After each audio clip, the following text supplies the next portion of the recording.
සිරි දළදා වන්දනාව. බ්‍රිතාන්‍ය ආණ්ඩුව බෞද්ධ චාරිත්‍රවලට නැඹුරුව දළදා වහන්සේට උපහාර පැවැත්වීම බොහෝ බ්‍රිතාන්‍යයන්ගේ නොරිස්සුමට ලක්විය. ඒ නිසා ඔවුහු බ්‍රිතාන්‍ය ආණ්ඩුවට මේ පිළිබඳ පැමිණිලි කළහ.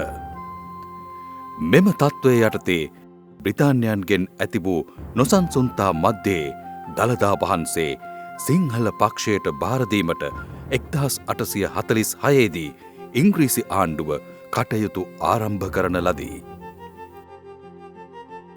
1853 දී නිල වශයෙන් සිංහලුන් වෙත දළදාවෙහි හිමිකාරීත්වය පවරාදීමත් සමග දියවඩන නිලමේ තනතුර වගකීම් සහිත තනතුරක් බවට පත්විය. අස්ගිරි මල්වතු උභය මහාවිහාරීය මාහිමිපාණන් වහන්සේලා යටතේ දළදා මාලිගාවේ චංචල හා නිශ්චල දේපල මෙන්ම වතාවත් පිළිවෙත් පැවැත්වීම සහ රාජකාරි ඉටු කිරීම දියවඩන නිලමේ තනතුරට පැවරුණි.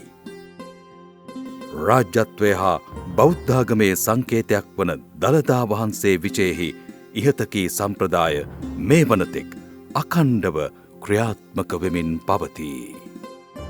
දැනට සෙංකඩගල මහනුවර දක්නට ඇත්තේ මුලින්ම දෙවැනි විමල ධර්මසූරිය රජු තැන වූ පසුව ශ්‍රී වීර පරාක්‍රම නරේන්ද්‍රසිංහ රජු විසින් දෙමහල් කොට ප්‍රතිසංස්කරණය කර වූ දළදා මැදුර බව බොහෝ දෙනාගේ පිළිගැනීමයි. ඒත් සුළු පූජාවලිය නැමැති ග්‍රන්ථය සඳහන් කරන්නේ ඊට පසු කාලයකදී රජ වූ කීර්ති ශ්‍රී රාජසිංහ රජුද අලුතින් දළදා මාලිගාවක් ඉදි කළ බවයි. සිරි දළදා වන්දනාව.